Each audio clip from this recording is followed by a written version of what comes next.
Hello and welcome to Seriously Anime, where I plunge into an animated series, immerse myself in its world, and experience the story it tells before I come here to describe to you what I think of it, focusing on four main entries: the appeal of the premise, the quality of the world building, the character development, and the themes the story explores. Today, it is Ergo Proxy's day. At the end, I enlist the anime's strengths and weaknesses.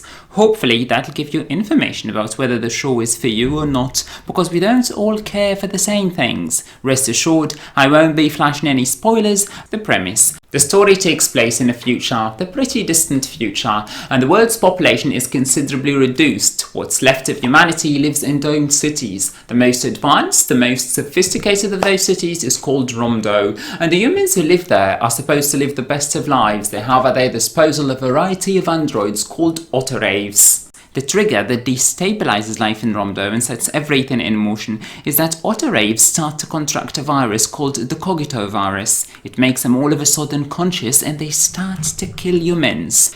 This is the initial premise. It is promising, but those promises are forgotten about midway because the focus shifts to other things. Now let's look at the world building. In the first 5 episodes, the world building is really solid. It gradually manages to sell to you the believability of the world where the story takes place. For example, the clothing styles of the citizens of Romdo as opposed to the clothing styles of the immigrants, or to what the outcasts outside Romdo wear, are consistently noticeable. It clearly and believably differentiates between two categories of people: the refined Romdonians and the wretched outcasts. Hierarchy through clothing is neatly done. There are also hairstyles that establish a difference between the civil citizens of Romdo and the vulgar vagrants who live outside Romdo. But all this close attention to knitting a believable world dissolves after the first 5 episodes. For instance, we realise that while many characters are named after famous philosophers, it is nothing more than vacuous name dropping. You'd think that characters that are named Guattari, Deleuze, Christopher would embody some of the ideas associated with those philosophers, but there is none of that. It would have been great if it were the case.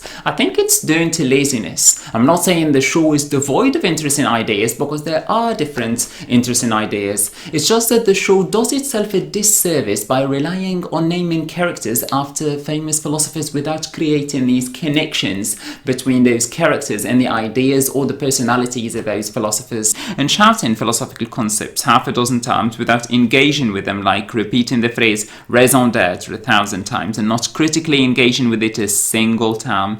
There is something clear about Ergo Proxy, and it's that many things are done very well in the first episodes, only for them to make no sense later or to lose their initial force. Let me give you an example of how well the story is woven in the first episodes. The virus that makes the androids self-aware is named the Cogito virus, from Descartes' cogito ergo sum, I think therefore I am. It's nicely done because androids do become aware of their existence. Also, as soon as they become conscious, they assume a preying position.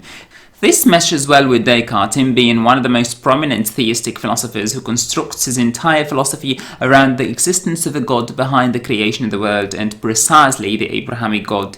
The themes that Ergo Proxy explores. The show is very ambitious, and you can tell that by its premise and by the sort of themes it tries to tackle. A futuristic society, a massively reduced world population, what it is like to be a human. Humans are masters and androids are their slaves. Why is that so? Especially that humans are not organically born anymore, and also especially that some of the androids become conscious. This consciousness or self-awareness is considered a disease, a virus. As I said, these are interesting themes, but the subsequent episodes do not do them justice. Consciousness is a major theme in the series. Romdo is a city where live humans and autoreivs. There are 2 main types of androids. There is a third type called the proxies. I wouldn't provide any information about them because it'll include heavy spoilers.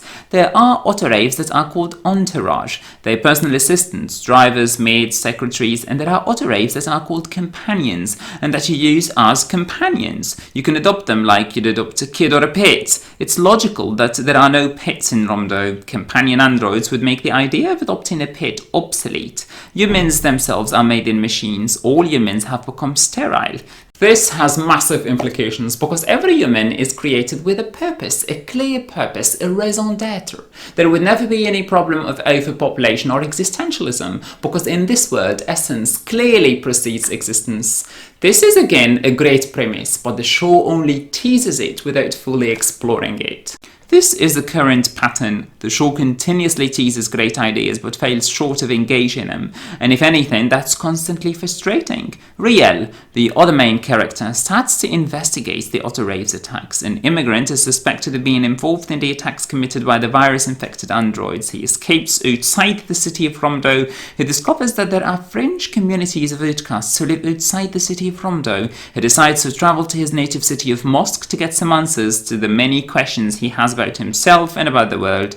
There is the theme of an almost Homeric journey back home. The journey entails exploration, and the protagonist does explore different domed cities with their own peculiarities. This is what gives the show an episodic touch. Now, how about character development? The MC's character development is well done. He starts out as a meek immigrant in Romdo. He's apologetic and constantly deferential to the Romdo authorities and native citizens. But as he learns more about the world he's in and who he is, his personality changes, his choices change, and so do even his eyes. The Otto Raves that contract the virus also have their personalities completely change. I'd say the character development of the main characters is well done. For many of the important characters, they go through soul-changing experiences, and those experiences influence them, and that influence is pretty believable. So, Ergo Proxy. Is it a show that you should watch? Its strengths lie in the story it tells about what may happen in the future. It's an original take on a far-future scenario and the collapse of the societies we know.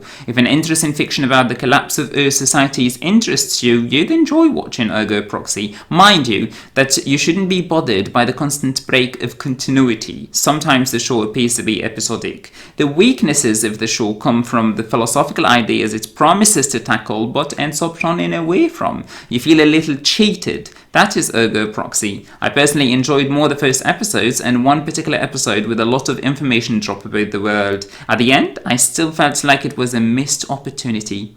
Now I bid you farewell, and until we meet again for the discussion of another anime, have a wonderful time.